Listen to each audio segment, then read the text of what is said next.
Muy buenos días, muy buenas tardes y muy buenas noches. Bienvenidos a otro programa de Pura Virtud, Cine y Literatura. Hoy vamos a conversar con Augusto Manzanal sobre su libro reciente Ciudadano de la Evolución, un libro publicado por Tecnos en febrero, que está recibiendo muy buenas críticas. Más concretamente, dos buenos amigos de quien les habla han recomendado este libro con especial entusiasmo. Uno de ellos es Diego Ortega, que lo hizo en su programa de la Asociación de Estudios Humanísticos. Confieso que he leído, le dedicaron un capítulo al libro de Augusto Manzanal. Y el otro ha sido Sebastián Porrini, su pareja en ese programa, que ya de forma privada me dijo, mira, este libro, más que interesante, su padre, el padre del autor, es amigo, conocí el libro, muy interesante, si quieres entrevistarle creo que encaja muy bien en los intereses del canal, porque es un libro que habla de filosofía, de teoría política desde un punto de vista imperial, o tratando el tema del imperio, que como saben ustedes aquí en el canal lo hemos tratado con distintos autores. Así que hoy vamos a recibir a Augusto Manzanal a hablar de su libro Ciudadano de la Evolución. Bienvenido al programa, Augusto.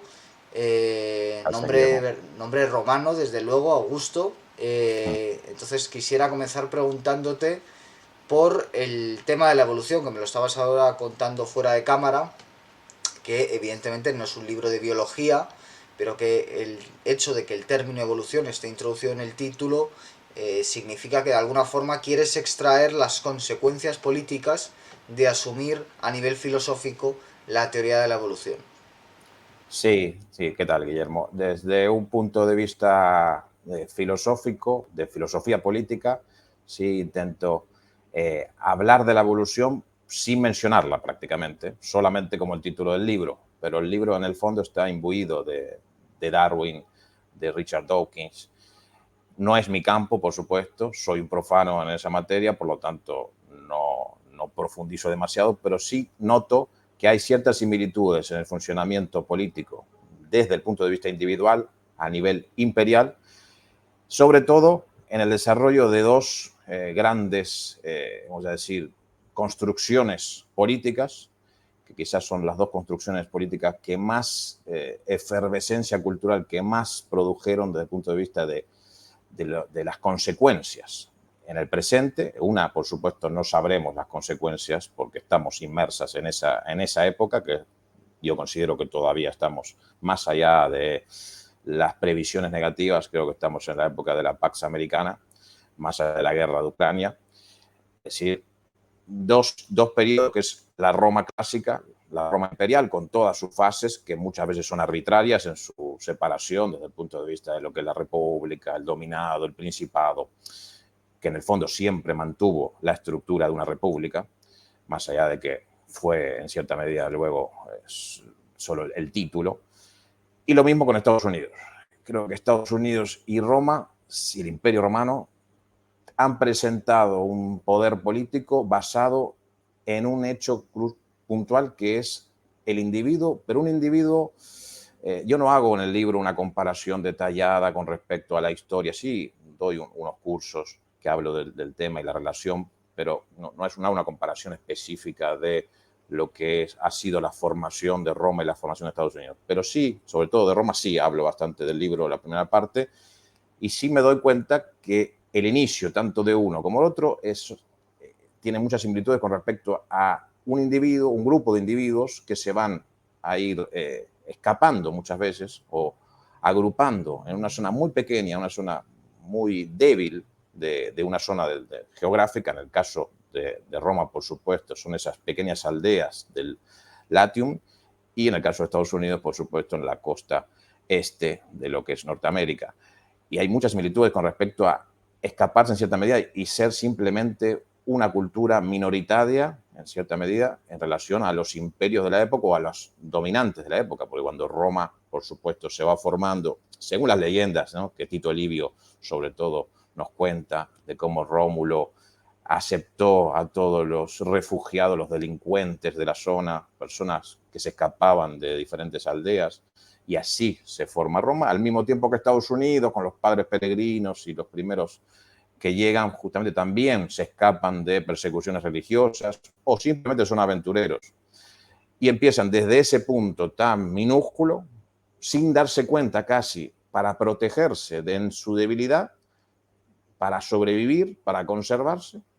Pasan los años, pasan los siglos y en el caso, yo considero que Estados Unidos hoy es la construcción política más poderosa de la historia de la humanidad, a nivel numérico, a nivel de armamento, a nivel de cultura, a nivel de proyección, que ha sido sobre todo con el cine, pero también lo que es el dólar, la moneda, que es justamente la base de las finanzas globales. El dominio en todos los aspectos, el dominio de los mares, ¿no? Es una talasocracia. Entonces me dirás, ¿qué tiene que ver esto con la evolución? Bueno, justamente la teoría de la evolución, cuando uno la lee desde un punto de vista de darwinismo social, que trajo bastantes desgracias desde el punto de vista de la eugenesia del siglo XIX, causó que el colofón, por supuesto, va a ser el Tercer Reich, y las masacres que se suscitaron producto de esas teorías, de mala interpretación o de usar la teoría de la evolución. Evidentemente, todo lo que tiene que ver con la evolución y la política se alejó completamente. Yo lo que pretendo no es que otra vez se reconcilien, pero sí entender desde un punto de vista más realista y más lógico que, teniendo en cuenta que el ser humano políticamente evolucionó de forma similar a las especies, en el sentido de que no es la evolución la teoría más lamarckiana en relación a el ser humano o cualquier insecto o animal intentó evolucionar porque tenía una ambición impresionante para poder crecer. Es decir, la jirafa no estiró su cuello porque decidió ser más alta y peleó por eso y luchó contra otras para ser más poderosa en ese sentido. La selección natural demuestra que es mucho más pasiva la evolución. La evolución es más conservadora en ese sentido. Es simplemente que la naturaleza fue seleccionando a quien mejor supo sobrevivir. Y en esa selección justamente se fue expandiendo la vida. Entonces, en cierta medida, la política ha funcionado, creo yo, y se ve muy claramente en el caso del imperio, desde el punto de vista justamente de la selección. ¿De qué te selecciona? Bueno, en el caso, podríamos decir, una selección política, que hizo que una pequeña aldea en el Lacio se convirtiera en dominante en todo el Mediterráneo y que hoy todavía estemos hablando de ellos, estemos hablando en prácticamente un idioma que es una transformación del latín, que tengamos costumbres en el derecho, en nuestros lavabos, tengamos a Roma, en cada una de nuestras acciones tengamos a Roma, y Estados Unidos lo tenemos, porque ahora mismo estamos hablando a través de Internet, estamos hablando a través de estos dispositivos, de los ordenadores, y que también forma parte también de esta construcción actual cultural de Estados Unidos. Entonces, esa es la comparación con mucho cuidado, ya digo, desde que soy una persona profana en la materia biológica, no toco demasiado el punto genético, pero sí, en el fondo, lo que el individuo, como hablo del individuo y el imperio, está vinculado con el gen egoísta, un libro muy polémico también de Richard Dawkins. No lo suscribo completamente, pero en cierta medida tomo el ejemplo de, en vez del gen, estoy hablando del individuo dentro, utilizando un esquema más grande. En este caso, el individuo utiliza el Estado, utiliza el imperio para desarrollarse, para sobrevivir, y lo mismo pasa en cierta medida con el gen, desde la perspectiva evolucionista de Richard Dawkins, por ejemplo. Ese es más o menos el análisis que te puedo decir de por qué se llama la evolución, porque en cierta medida el título después no se manifiesta de forma clara en el contenido del libro.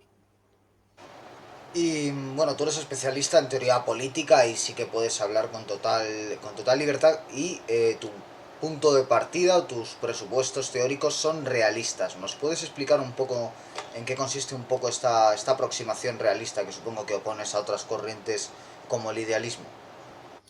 Sí, evidentemente yo no parto de ningún presupuesto utópico. Yo no proyecto, no estoy diciendo, bueno, retomemos la evolución en la política y hagamos esto, aunque describo de forma, intento describir, por supuesto la subjetividad se derrama y en cierta medida siempre hay un deseo, que a veces es inevitable, pero intento desde un punto de vista, el realismo se construye más allá de la Realpolitik, sobre todo del siglo pasado, de Kissinger. Hay muchos autores que yo justamente he bebido de esas fuentes en cierta medida de Ludwig, que es un asesor en seguridad que evidentemente está en el libro muy presente, en la primera parte sobre todo, porque él analiza las diferentes fases del Imperio Romano y coinciden bastante con mi punto de vista, desde el punto de vista de lo defensivo del Imperio Romano. Porque el punto clave, lo que te decía antes con respecto a la reclusión, después se manifiesta desde un punto de vista militar, estratégico, táctico. El Imperio Romano, primera imagen la podemos ver en películas, no sé si has visto películas de romanos, series de romanos, la serie Roma, se manifiesta claramente el hecho del tamaño del escudo, la espada pequeña, la actitud defensiva de las tropas romanas justamente cuando enfrentan a los bárbaros o cualquier tropas, aunque fueran tropas bien establecidas, estructuradas. Creo que el ejemplo perfecto con respecto a lo que significa el realismo es partiendo desde Maquiavelo, pero un Maquiavelo interpretado desde un punto de vista diferente, un Maquiavelo moderno, no un Maquiavelo denostado con la famosa el fin justifica los medios, sino un Maquiavelo que lo que proponía era, bueno, el Estado es la herramienta que tenemos, él sufrió en carne propia lo que era el abuso de poder por parte de la conflictiva Florencia de la época. Entonces, manifestó, bueno, tenemos que tener un Estado de Derecho. Para construir este Estado hace falta una serie de medidas.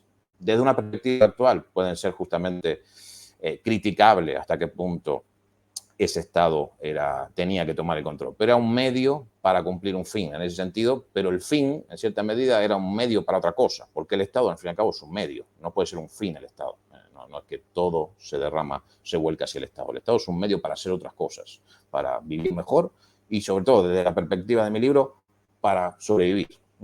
En la pandemia hemos visto, con errores y aciertos de todos los países, desde las dictaduras orientales hasta las democracias más plenas de Occidente, hemos visto cometiendo errores, pero estados que estuvieron planteando la supervivencia, con políticas restrictivas. Entonces, en cierta medida, ese es el punto clave de lo que parte del realismo, de describir más o menos lo que yo veo y lo que podría ir transformándose en el sentido de esa relación entre la evolución y la política, pero no partiendo de esto va a ser así y tiene que ser así porque me gusta que sea así. No necesariamente. Intento ser justamente práctico en el sentido romano, en el sentido, y maquiavélico, vamos a decir, maquiaveliano más que maquiavélico, porque maquiavélico hoy está tomado de forma peyorativa como justamente no tiene escrúpulos. Maquiaveliano es otra cosa, es justamente presentar un medio para otros medios de forma práctica, útil, lógica. Ese es el realismo más o menos, y está completamente imbuido el libro de realismo. De hecho, la parte inicial, cuando hablo de Roma, además de hablar de Roma, por supuesto, y la historia de Roma, insisto en hablar de ese señor, ese Edward Ludwig, que es un asesor de seguridad, que ha sido asesor de seguridad de Reagan, y que es, bueno, es rumano, pero se crió en Italia y hoy vive en Estados Unidos. Y él es muy realista en lo que propone, habla del Imperio Romano en diferentes fases, discutible también desde el punto de vista estratégico. Hay muchos historiadores que rebaten su teoría, pero que presenta un imperio paradójicamente defensivo. Un imperio que se defiende y que sin darse cuenta empieza a avanzar conquistando justamente en esa defensa. Esto no quiere decir que ni Estados Unidos ni Roma tengan una voluntad expansionista.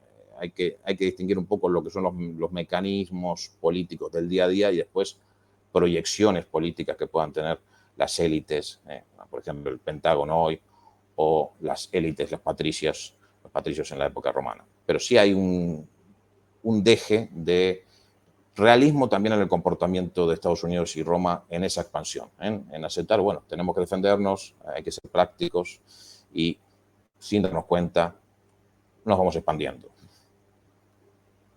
Y el otro término importante en el título es el de ciudadano. Me hacías también hincapié antes cuando hablábamos un poco del contenido del libro en la figura del individuo, la figura política del individuo dentro de esas estructuras sociales.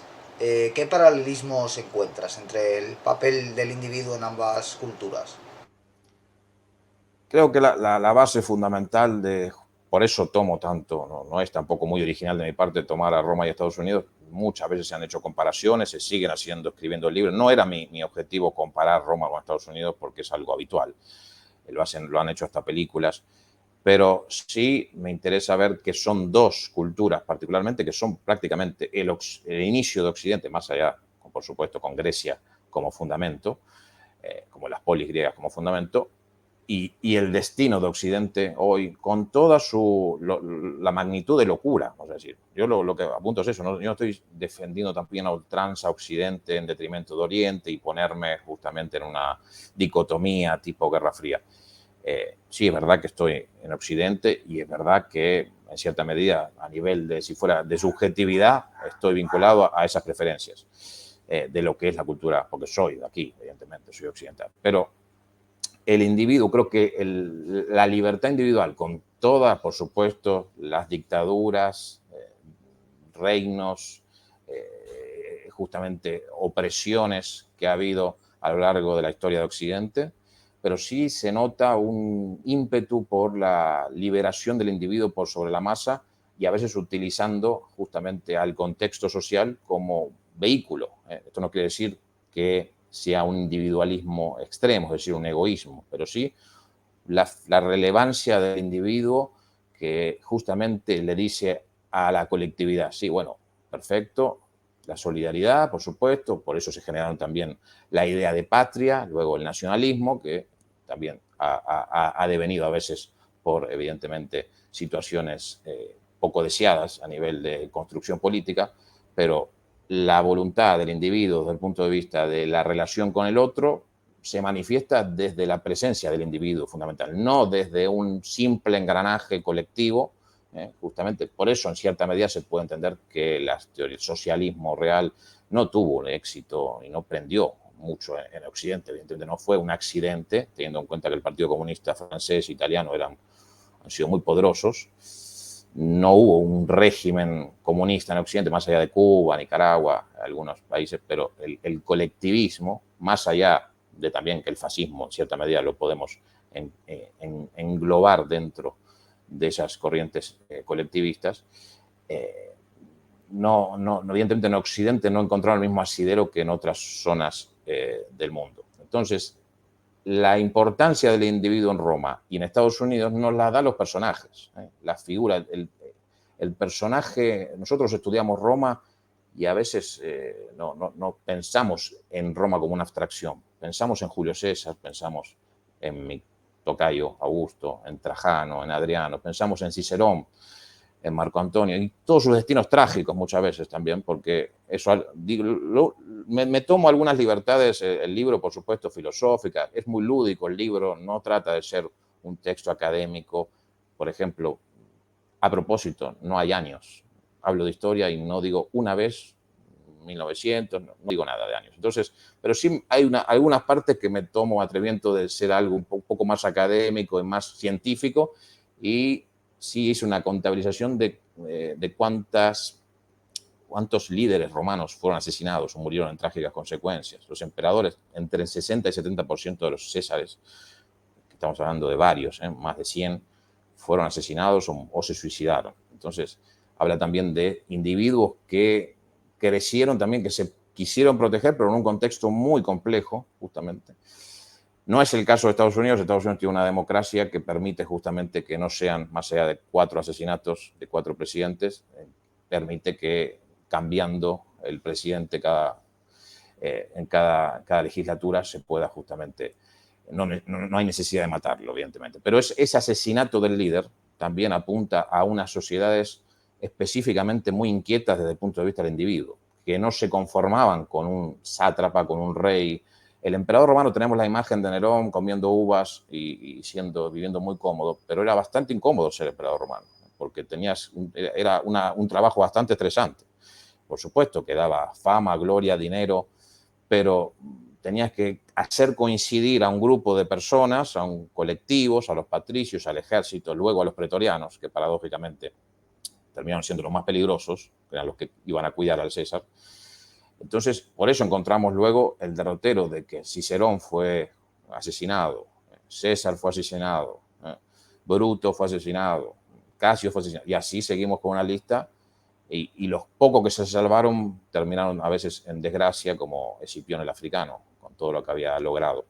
Entonces, se nota que son sociedades que particularmente no soportan demasiado un colectivismo excesivo, no soportan demasiado también la opresión por parte de las autoridades, teniendo en cuenta la comparativa con otras culturas. No estoy diciendo que no lo hayan soportado en cierta medida y que no haya habido presión en Estados Unidos y en el Imperio Romano, por supuesto, pero comparado con otras culturas donde vemos que tranquilamente han vivido siglos con emperadores, reyes, y no ha habido revueltas ni cambios de regímenes, y han contenido, más allá de algún cambio de dinastía, entonces evidentemente algo diferente hay en Roma y en Estados Unidos, que también produce sociedades muy contradictorias, ambivalentes, como decía Kissinger, en el caso de Estados Unidos, cuando se preocupan los medios a hablar de que Estados Unidos, las peleas que hay ahora que se han radicalizado, evidentemente, entre posturas ideológicas, pero justamente eso es más allá, mientras esa radicalización de posturas no exceda ciertos límites, es justamente lo que ha permitido que Occidente sea lo que es, que haya diferentes posturas y que no haya una obediencia ciega a un solo mandato, a un líder o a un partido político o a una dinastía. Entonces, en ese sentido, partimos un poco por eso ciudadano, por eso individuo, partimos de ese individuo. No quiere ser un libro individualista ni egoísta, sino quiere ser un libro que diga, bueno, estamos hablando de que dentro de esa evolución política el individuo ha sido importante en la construcción de la humanidad, principalmente de Occidente, desde Roma, con perdón de Grecia, por supuesto, que Grecia es la sopa inicial de todo esto, pero es Roma quien establece una estructura mucho más amplia, y hoy llegando a esta época de dominio de Estados Unidos, que no es, insisto, igual que con Roma, no es un dominio absoluto y es una hegemonía imposible de contestar, ni mucho menos, tiene muchas debilidades, hace agua por todos lados, igual que Roma. Roma se cansó de perder batallas, de eso se trataba justamente también. Pero bueno, ese es más o menos el punto de por qué hablamos del individuo como base. Y antes has mencionado las películas en dos ocasiones. Si los romanos también de alguna forma exportaron sus deidades a otras culturas, pareciera que los norteamericanos a través de Hollywood también nos han exportado su cultura. Estamos imbuidos completamente de novelas, de películas, incluso de autores, ¿no? Citabas a Dawkins, citabas a Darwin, que bueno, no son estadounidenses, pero son anglosajones. Entonces, estamos imbuidos completamente de ese mundo anglosajón. En ese aspecto, aunque no sea un libro de comparación, pero ¿cómo ves la similitud del poderío cultural que tiene el que tú llamas imperio estadounidense al que tenía el imperio romano? Las similitudes, bueno, lo importante con respecto a esa expansión que tú dices cultural de Estados Unidos y Roma, más que nada se ve en una característica también que tiene que ver con esos individuos, con la posibilidad de llegar a lo que se llama desde el punto de vista religioso, ya que tú partiste desde el punto de vista del sincretismo. Roma estuvo abierta a deidades ajenas y viceversa, evidentemente. Pero eso no es una casualidad, no solamente con respecto a la parte, vamos a decir, del panteón, sino también en muchos aspectos. La construcción de Roma, en su realismo, en su practicidad, justamente, en su pragmatismo, justamente absorbe también lo ajeno, lo admite, lo acepta, y permite que eso, si es útil, si es práctico, si es interesante, justamente no todo lo que absorbió Roma iba a ser, pero en su momento concreto pudo haber sido interesante. Solamente hay que ver cómo se construye el equipo del soldado romano. Vuelvo al ejemplo del soldado romano, que también es el individuo que hacía el trabajo imperial. Yo en el libro hablo digo como especie de ingeniero del imperio, ¿no? Que iba a cuestas, iba llevando el imperio a cuestas, iba construyendo, porque no era solamente un soldado que peleaba. Entonces, el casco romano, el origen es galo. El gladio, el origen es íbero o hispano, si lo llamamos ya desde el punto de vista provincial. Es decir, la construcción de Roma fue también cogiendo, reciclando también lo ajeno, al mismo tiempo que lo que se iba construyendo luego iba a ser imitado o iba a ser utilizado por otros. Entonces, eso es muy también norteamericano. Esto, insisto, no es que solamente Roma y Estados Unidos han hecho esto, considero, desde el punto de vista del libro. Muchas culturas, de eso, estamos hablando de la humanidad en general. Lo que pasa es que yo veo que en Roma y en Estados Unidos hay una exacerbación de determinadas situaciones, y se ven más claras también por la complejidad y también lo caótico muchas veces que ha sido la historia de Estados Unidos y de Roma. Entonces, por supuesto, se imita mucho y luego se proyecta mucho de lo que se construye, ¿sí? Justamente esa posibilidad de absorber, que por supuesto se ve también con la capacidad de absorción de diferentes culturas, lo abierto que ha sido Roma con respecto a los extranjeros, el que cualquiera puede ser romano en su momento, siempre y cuando cumpla unos requisitos para ser un ciudadano, para convertirte en un quibes, para convertirte en un ciudadano, aunque fueras rubio o fueras negro de África, si tú aprendías latín, si tú te imbuías un poco en la ley, si funcionabas como un romano, te podías convertir en romano. Y pasa lo mismo con Estados Unidos. Por supuesto, el tema de la migración no es sencilla, es complejo, pero evidentemente son dos culturas que particularmente permitieron transformar a cualquiera, es decir, como si fueran equipos de fútbol. El Madrid, el Barça se permiten comprar extranjeros y así son equipos poderosos. En cierta medida, Roma y Estados Unidos han hecho lo mismo. No quiere decir con esto que solamente han comprado a poderosos, entre comillas, pero solo hay que ver, vuelvo a la persona que mencioné antes, Kissinger, alemán, Ludwig, es rumano, Brzezinski también, que es polaco. Todos estoy hablando de asesores políticos muy importantes. Sin hablar de científicos, de artistas de Hollywood, desde Wilder, ¿no? Los antiguos directores de Hollywood, que eran todos buena parte austríacos. Esa capacidad de poder absorber, reciclar y transformar personas que luego los ves en una entrevista hablando en inglés perfecto, tal vez con acento, yo no me doy cuenta porque mis límites con respecto al inglés, evidentemente, pero esa capacidad también de utilizar lo ajeno para después presentar algo interesante para el resto, que no tiene que ver con una vocación artificial y que alguien se sentó en una mesa y dijo, vamos a construir un país en el cual vamos a aceptar cosas de fuera para luego construir cosas de mejor calidad. No, pero es una dinámica casi automática que se fue desarrollando y que paralelamente se dio en cierta medida en Roma como en Estados Unidos, en poder justamente construir cosas, elementos culturales prácticos, por lo menos, no voy a decir interesantes, buenos o no, porque puedes opinar que las películas de Hollywood no te gustan o puedes opinar que los acueductos no son bonitos a la vista. Eso queda en la subjetividad de cada uno. Pero en principio han construido grandes elementos culturales utilizando herramientas muchas veces ajenas, no solamente propias. Entonces, eso también tiene que ver con la retroalimentación de Roma con el mundo y de Estados Unidos con el mundo, y por eso comparo un poco a ambas entidades políticas.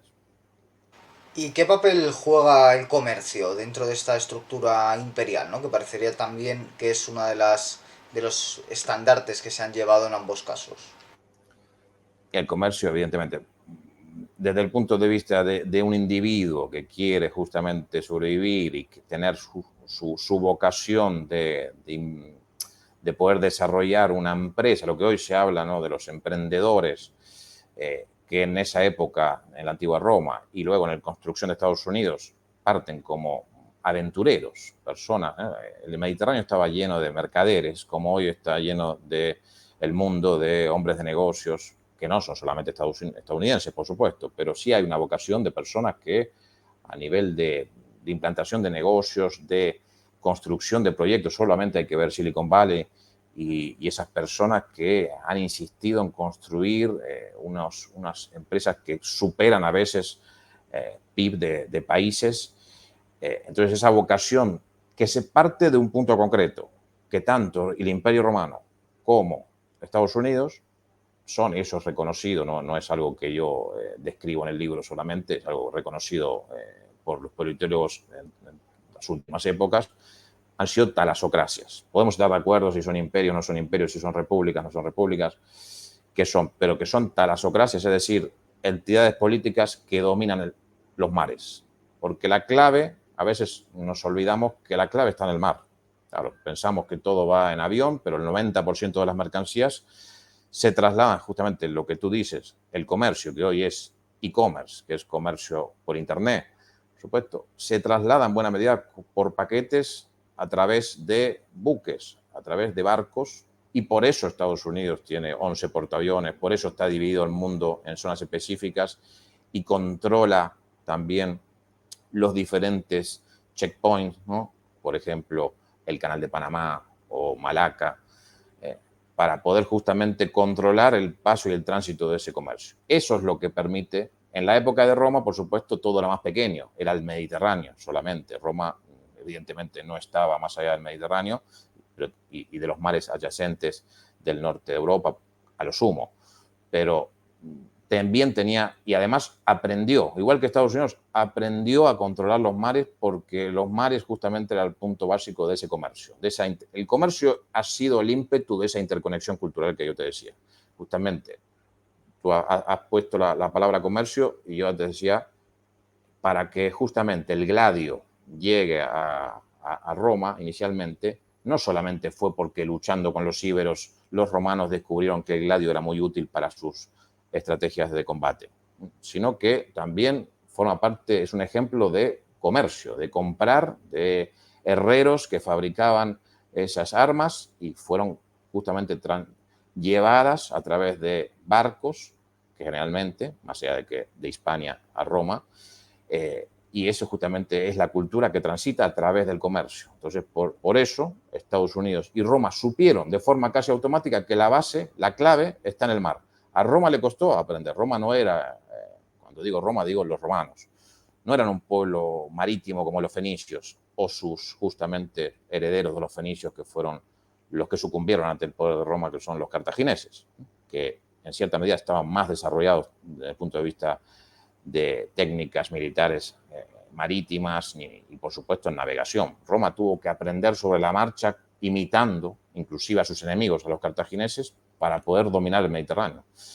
Y Estados Unidos pasó lo mismo, evidentemente. Estados Unidos no era una vocación innata de marineros, pero que evidentemente tienen una capacidad de dominio de los mares, saben dónde tienen que establecer sus bases militares, saben dónde tienen que sus bases navales, justamente para controlar ese flujo continuo de mercancías, que hoy además se traslada a través de cables que van por debajo, con lo más interesante desde el punto de vista y complejo, y también caótico, que es Internet también, ¿no? Que es la información. Hoy también se traslada por el mar la información, que es el tesoro oculto también de una cultura, por supuesto. Entonces, por supuesto que el comercio es fundamental desde el punto de vista de esa interconexión y de ese desarrollo cultural de Roma y Estados Unidos. Sí, porque además imprime carácter, ¿no? Es decir, si miramos el mapa geopolítico a día de hoy, que se está hablando tanto de estos nuevos bloques gigantescos geopolíticos que se están formando, tendríamos que hablar de autores como... Tendríamos que hablar, bueno, de Talasocracia y tendríamos que hablar de, por ejemplo, Carl Smith o Sloterdijk, que siguen hablando en términos geográficos de grandes espacios y de cómo la geografía particular de cada gran espacio marca el carácter de la civilización particular que lo habita, ¿no? Carl Smith ya habló del nomos de la tierra y habló de las civilizaciones de tierra y de las de mar, y parece que a día de hoy seguimos estando un poco en esa dicotomía, ¿no? Al punto de que si el mundo antiguo lo configuró una civilización marítima como la romana, por lo que acabas de explicar, el mundo moderno una civilización marítima como la española también, y el mundo posmoderno de la modernidad tardía lo ha configurado también el mundo estadounidense, es evidente que no podemos que no podemos olvidar la talasocracia. Y quería preguntarte para terminar ya la entrevista, Augusto, estos últimos 10 minutillos que nos quedan, Mm. sobre cómo se relaciona en ese mundo posmoderno de la modernidad tardía el término talasocracia o el concepto de talasocracia en el caso particular estadounidense con el mar, con la democracia. O sea, cómo esas civilizaciones del mar o Estados Unidos como civilización marítima también se relaciona con la democracia, que al final es el sistema que tiene, y hay también muchas discusiones, empezando por Tocqueville, sobre si el sistema norteamericano es realmente la primera democracia, aunque ya antes había otros sistemas que se autodenominaban como tales, ¿no? Pero tal y como nosotros entendemos la democracia hoy. Sí, evidentemente. Está completamente entrelazado la cultura, el flujo, ese intercambio cultural, con el intercambio comercial, por supuesto, y desde ya, justamente, para poder comerciar, eso ya siempre justamente varios autores se han referido al vínculo necesario, en cierta medida, pero no imprescindible, teniendo en cuenta que hay dictaduras que comercian, evidentemente, pero de cierta libertad, la libertad de comercio con la libertad también del individuo, en el sentido también de la libertad desde el punto de vista de los derechos fundamentales, del derecho a la propiedad también. Entonces, evidentemente, todos esos derechos que fueron fundamentales para justamente ser soporte para permitir el comercio, el libre comercio.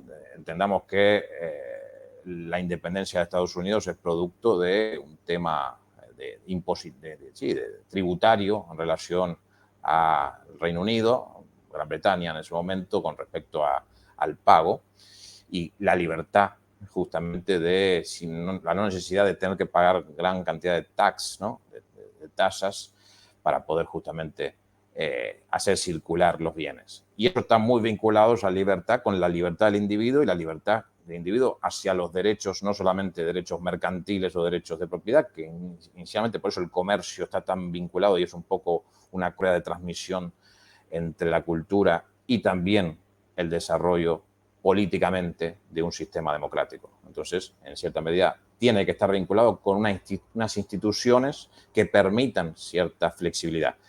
En la antigua Roma, por supuesto, no podemos hablar de una democracia como la que conocemos hoy, ni mucho menos, pero sí es verdad que si lo comparamos con otros sistemas del momento, a nivel de ese contexto, sí tenemos unas instituciones, una república que tenía unas instituciones que es verdad que con el Principado, luego de el inicio de lo que se conoce como imperio propiamente dicho, con Augusto, evidentemente quedan un poco obsoletas, pero siguen existiendo.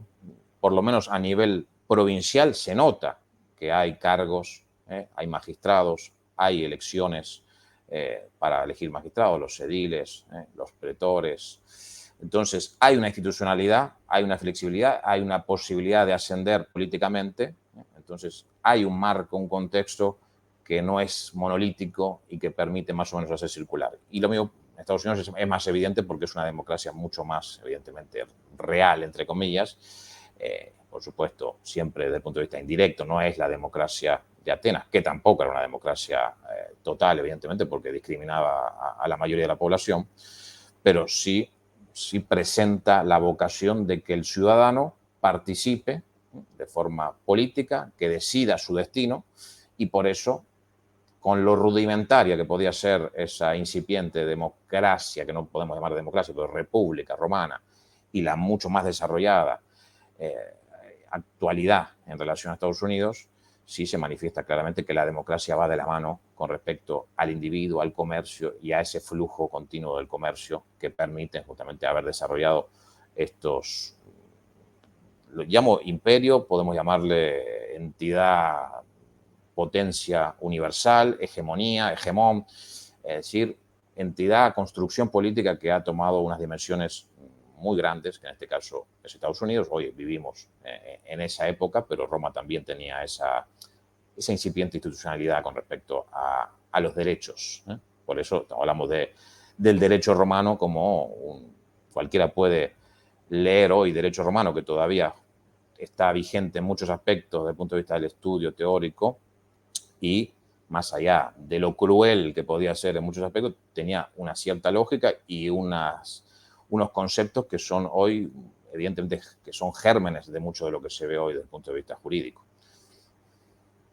Pues Augusto Manzanal, autor de Ciudadano de la Evolución, publicado por la editorial Tecnos. Muchas gracias por haber venido al programa, enhorabuena por el libro y esperamos que si al espectador le interese, pues acuda a leer el libro, un libro que según Diego Ortega, que es un lector bastante bien curtido, se lee como una novela, es decir, que a pesar que es un libro de teoría política, Diego Ortega resaltaba ese aspecto de que se lee con mucha agilidad y que es un libro bien escrito, o sea que felicidades también por eso. Gracias por haber venido al programa, gracias también a los espectadores por haber llegado hasta este punto del programa. Volveremos pronto con más programas en Pura Virtud, Cine y Literatura. Hasta pronto.